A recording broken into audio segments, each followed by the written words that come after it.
안녕하십니까. 창의수학 교육지도사 과정의 이보영입니다.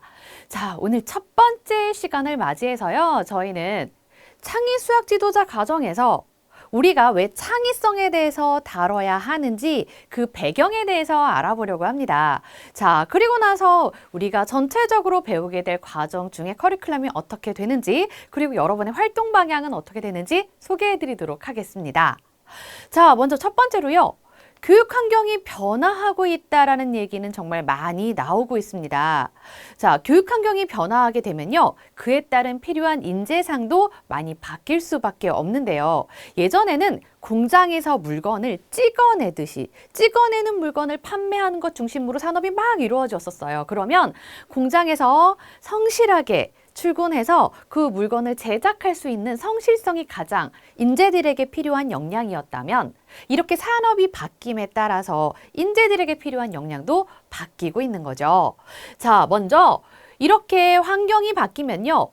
그걸 인재를 양성하는 우리 교육 환경도 변하게 마련인데요. 기존의 학습자들은요. 선생님들이 딱 가서 설명을 막 했어요. 그러면 설명하는 그 강의의 내용들을 그대로 습득하고 이해하기만 하면 됐었습니다. 그래서 제공되는 지식을 기존에는 습득했었다면 우리 미래의 아이들은요. 지식을 새롭게 구성하는 역할이 요구되고 있습니다. 그러니까 선생님이 단순하게 전달만 해서는 아이들의 역량이 필요한 인재로 클 수가 없다라는 거죠. 자, 그리고 기존의 선생님들의 역할도요. 강의를 전달하는 역할만 있었습니다. 획일적이고 암기 중심의 교육 방법에서요. 이제는 중심이 학습자로 넘어갔습니다. 학생들을 중심으로 해서요. 창의적이고 체험 중심의 교육으로 변화하고 있습니다. 따라서 교사의 역할도요. 기존의 지식 전달자에서 코치 그리고 멘토, 촉진자의 역할인 상담자로 변경되고 있다라는 겁니다. 자, 이렇게 교육 환경이 변화하고 있어요. 그러면 수학에서도 우리가 배워야 하는 그런 교육 환경들도 변화할 수밖에 없겠죠. 일단 4차 산업혁명 시대에 진입하게 되면서요. 교육 환경도 급격한 변화들이 일어나기 시작했어요. 그래서 우리는 2015 개정교육과정을 통해서요. 창의 융합형 인재 양성에 초점을 맞춰서 교육을 진행을 하고 있습니다. 그래서 최근에 수학교육은요. 그냥 문제 풀어, 정답 내. 여기에 초점이 맞춰지는 것이 아니라 학생들의 사고력과 창의력을 요구하고 있는 교육으로 흐름이 변화하고 있다는 겁니다. 그래서 우리 아이들에게 창의성 신장을 위한 여러 가지 활동이 필요하다라고 이야기할 수 있겠는데요. 우리 아이들은 능동적인 문제 해결력 필요하고요. 그러면서 그거를 획일적인 방법으로 해결하는 것이 아니라 창의적으로 탐구하고 사고하는 태도를 양성해야 합니다. 자, 그러면 여기서 이야기하는 수학적 태도라는 것은 무엇일까요? 일단 수학적 태도는요. 수학에 대한 가치관이라든가 흥미라든가 자세라든가 정서 바로 이러한 학습자의 저기저기 측면을 이야기하는 게 수학적인 태도입니다. 우리가 일반적으로 태도가 안 좋아 이렇게 얘기하는 건 바른 자세만을 이야기하는 게 아니라는 거죠. 자, 이렇게 수학적 태도에는요. 자아 개념, 그리고 태도, 학습 습관 이렇게 세 가지로 태도가 구성이 되게 되는데요. 일단 먼저 첫 번째 자아 개념은요. 수학 교과에 대해서 내가 얼마나 잘하는가, 우월감, 그리고 자신감의 정도를 이야기합니다. 아무래도 수학 교과에 대해서 내가 자신감이 풍부한 학생들은요. 그만큼 수학적인 태도가 좋을 수밖에 없다라는 겁니다. 자, 그리고 두 번째 말하고 있는 바로 이 태도는 학업에 대한 흥미와 목적의식, 학습 동기 여부를 이야기합니다. 우리가 참 유발하기 어려운 것 중에 하나가 바로 이 학습 동기라는 거죠. 학습 동기를 부여함으로써 학생들이 조금 더 흥미롭게 수학 학습에 매진할 수 있습니다. 자, 세 번째 학습 습관은요. 학습할 때 주의 집중이나 자율학습, 학습 기술을 적용하는 것을 우리가 학습 습관이라고 합니다. 그러니까 전체적인 맥락을 봤을 때는요. 수학적 태도는 수학 교육에 대한 동기를 유발하는 것. 이게 가장 중요한 파트고요. 그리고 자기주도적 학습에 영향을 미치면서 수학에 대한 관심을 지속적으로 아이들을 유발할 수 있는 것, 이게 결정적인 역할을 미친다는 겁니다. 자, 우리가 수학적인 태도까지 한번 살펴봤어요. 그러면 이제 이러한 태도를 가지고 창의력을 신장시켜야 되겠죠? 여기서 이야기하는 창의력이란 어떤 것일까요? 자, 수학적 창의성은요, 일단 수학적 문제 상황이 주어집니다. 그럼 이 문제 상황에서 누구나 다 뻔하게 해결하는 그런 과정이 아닌 다양한 산출물을 내는 능력이라고 한국교육개발원에서는 수학적 창의성을 정의를 했습니다. 자, 우리가 여기서 구별해야 될 내용이 하나 있어요. 아, 이 친구가 창의력이 참 풍부해요. 이렇게 얘기하는 경우들이 있잖아요. 근데 창의성이 좋아요, 창의성이 좋아요. 이렇게 얘기할 때 잘못 얘기하면요. 엉뚱한 친구들을 좀 행동이 엉뚱해. 이런 친구들을 보고 창의력이 풍부해. 이렇게 얘기하기도 하는데요. 그 엉뚱한과는 조금 다른 개념이라는 겁니다. 무언가 창의력은 남들이 하지 않는 다른 사고를 하는 것이다 라고 생각하는 것까지는 좋은데요. 대신에 여기는 전제가 문제 상황에서 해결해내려는 그 상황에서 산출물을 내야 하는 겁니다. 그러니까 분명하게 그 행동에는 목적 의식이 있어야 한다는 거죠. 그래서 엉뚱함과는 조금 구별해야 되는 개념이라고 생각할 수가 있습니다. 자, 그러면 이런 수학적 창의성은 왜 필요한 걸까요? 지금 우리나라에서는 가장 수학에 대해서 문제가 되는 부분은 뭐죠? 수학 포기자가 너무 많아요. 뭐 이런 얘기들이 가장 문제가 많이 되고 있는데요. 일단 그렇게 수학 포기자들이 막 늘고 있는 가장 큰 이유 중에 하나가 우리의 수학 학습은 입시 위주입니다. 그래서 수학에 대한 흥미를 잃고 있고요. 어려움을 느끼고 있고요. 그래서 기피 과목으로 인식되기가 굉장히 쉽습니다. 자, 그러면서 우리는 수학 문제를요, 모두 다 문제집안에서만 만났어요. 종이에서만 만났고요. 답을 구하는 과정만 지금까지는 학습을 했었단 말이에요. 자, 주변에서 일어날 수 있는 일에 수학적인 활동이 있다라는 거는 잘 배우지 못했습니다. 그래서 주변에서 일어나는 환경이라든가 사회 문제 같은 실생활 상황에서도 수학이 적용되어야만 하고요. 조별학습이라든가 프로젝트 학습 또는 협동학습을 통해서 다양한 학습 활동을 제공을 할 수가 있습니다. 자, 이러한 활동들을 위해서는 수학적 창의성이 필수적인 개념이 되고요. 그리고 공동체의식이라든가 배려심, 문제 해결력과 같은 미래 사회에 필요한 핵심 역량을 함양하는데 수학적 창의성이 필요하다라고 이야기를 할 수 있습니다. 자, 그러면 수학적 창의성은 어떤 능력들을 담고 있는 걸까요? 자, 수학적 창의성에는요, 크게 5가지 구성 요소를 살펴볼 수가 있습니다. 자, 제일 처음에 민감성이라고 하는데요. 민감성이라는 건 일단 주변 환경에 대해서 조금 예민하게 살펴보는 거예요. 우리가 어떠한 문제 상황이 발생했을 때 그 주변을 예민하게 살펴보면서 이건 왜 그렇지? 라는 호기심을 가지면서 끊임없이 질문하는 태도로 일단 이 문제를 해결하는 기초가 되는 능력을 보고 우리는 민감성이라고 합니다.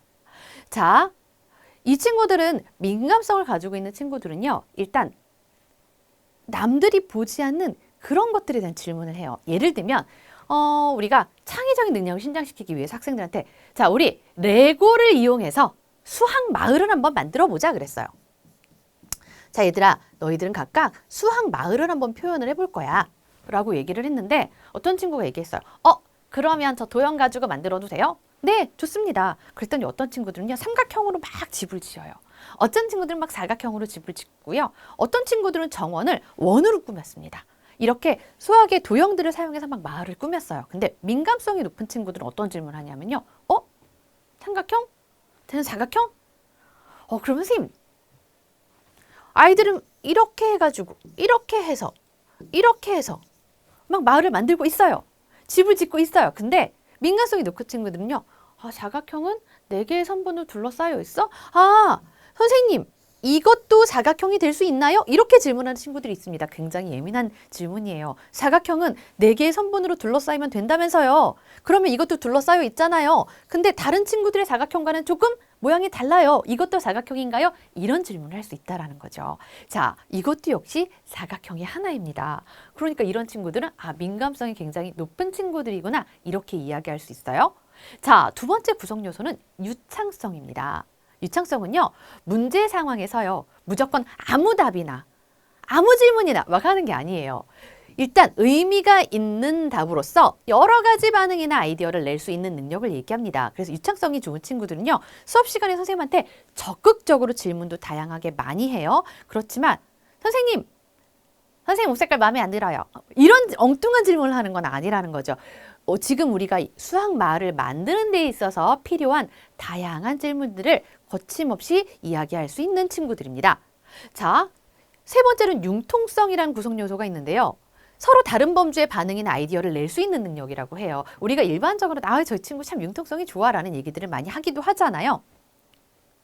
자, 제가 레고를 가지고 수학말을 만들어 봐라 그랬어요. 그랬더니 삼각형으로 집을 만든 친구도 있고요. 사각형으로 집을 만든 친구가 있어요. 그래서 얘들아, 여기 도로가 좀 위험한 것 같아.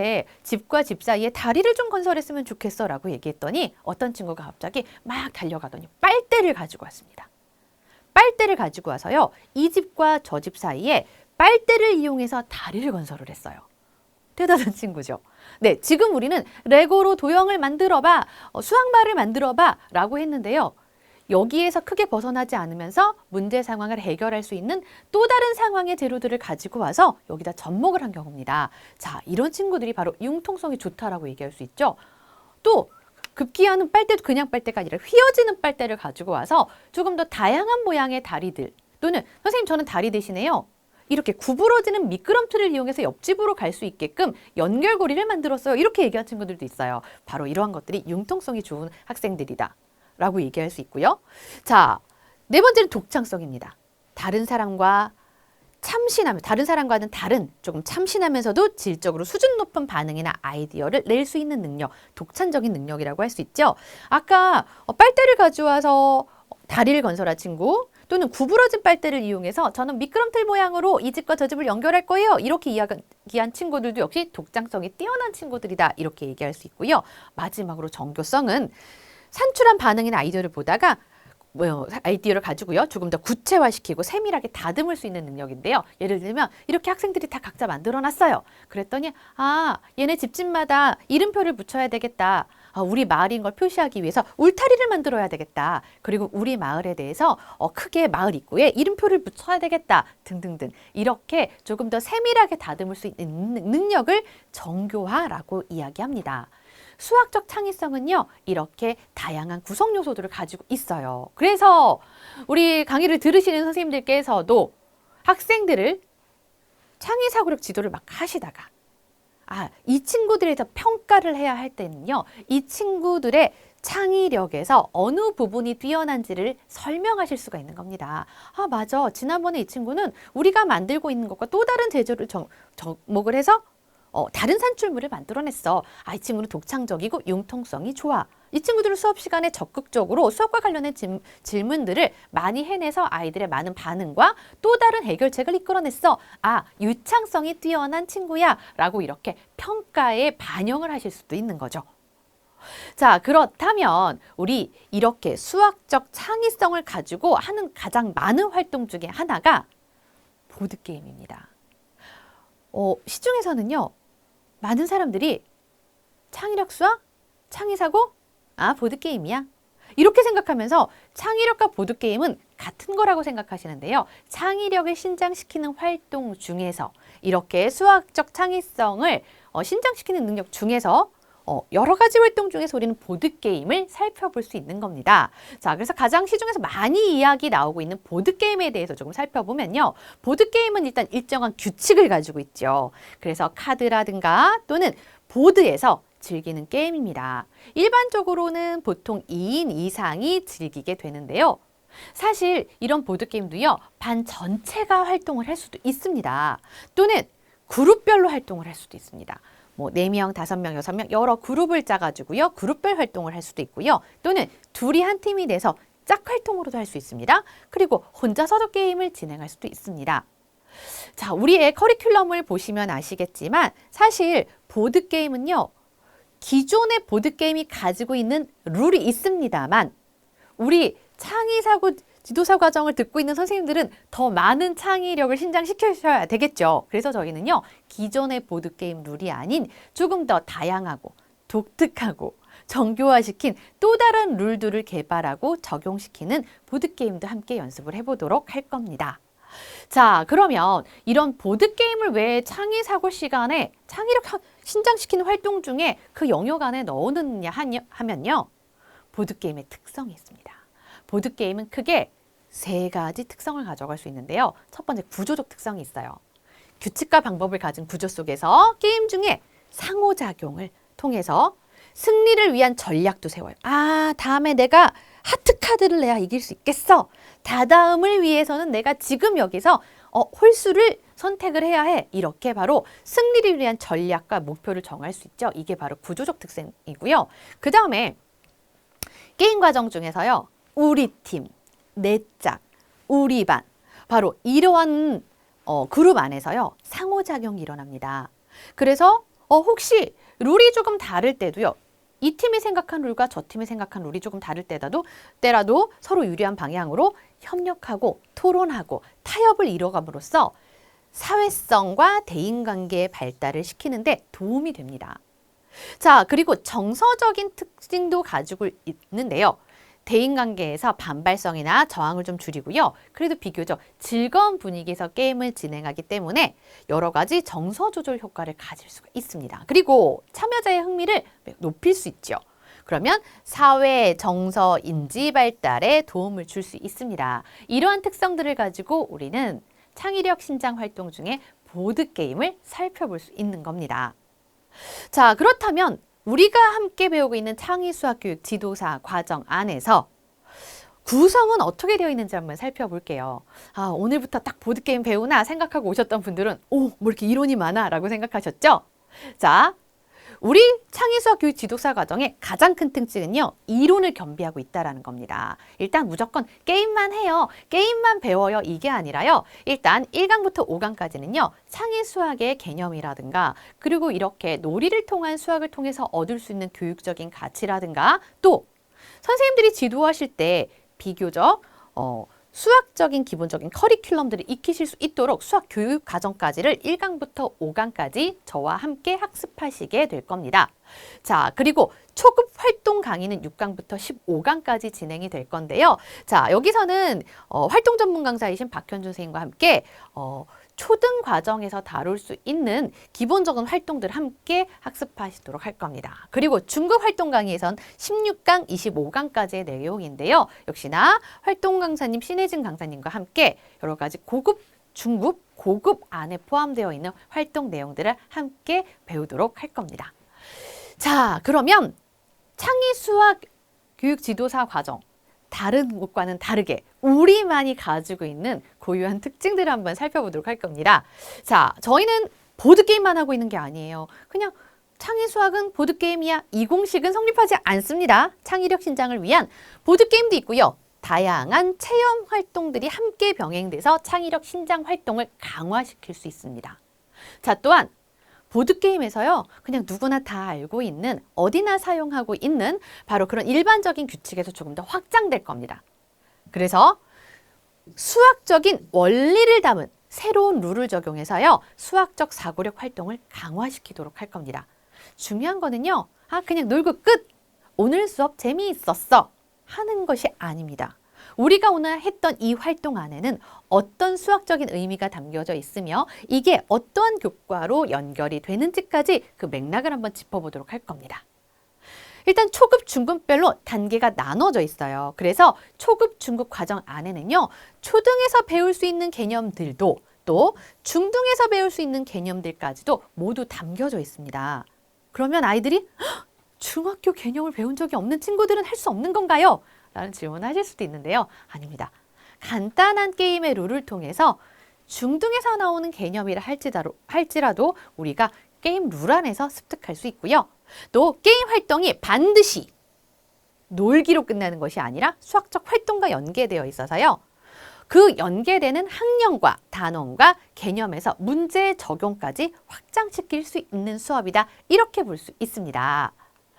자, 그러면 창의수학 교육 지도사 과정에 저와 함께 할 개념 과정을 보시면요. 오늘 첫 번째 하는 것처럼 창의수학교육 지도사 과정이라는 거 어떤 건지, 여기서 말한 창의성의 의미가 어떤 건지를 같이 살펴보는 거고요. 이 강에서는요.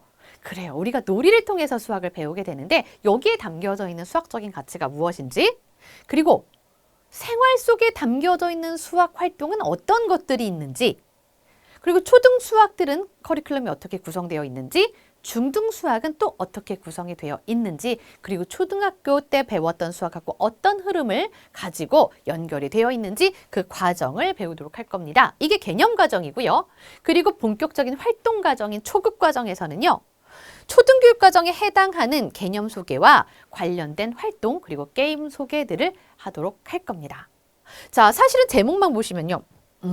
저게 도대체 어느 단원과 수학의 어느 부분과 연결이 되어 있어? 라고 하실 수 있지만요. 이 안에는 4학년 때 나오는 다각형에 대한 내용도 있고요. 5학년 때 배우는 약수와 배수에 대한 내용들도 있고요. 또 평면 도형에 대한 내용들도 있고요. 이러한 수학적인 개념들을 모두 포함시킨 제목들이 되겠습니다. 자, 중급 과정입니다. 중급 과정에서는요. 초등에서 배우는 과정에다가 중고등까지 확장될 수 있는 개념을 넣은 활동들이 함께 준비가 되어 있습니다. 그래서 이렇게 놀이를 통해서 활동을 통해서 학습을 한 학생들은요. 중학교, 고등학교에 가서도 내가 자연스럽게 습득했던 개념들을 이용해서 수학적인 사고력을 강화시킬 수가 있겠죠. 자, 이렇게 준비되어 있는 창의수학 교육 지도사 과정을 이수하시면요.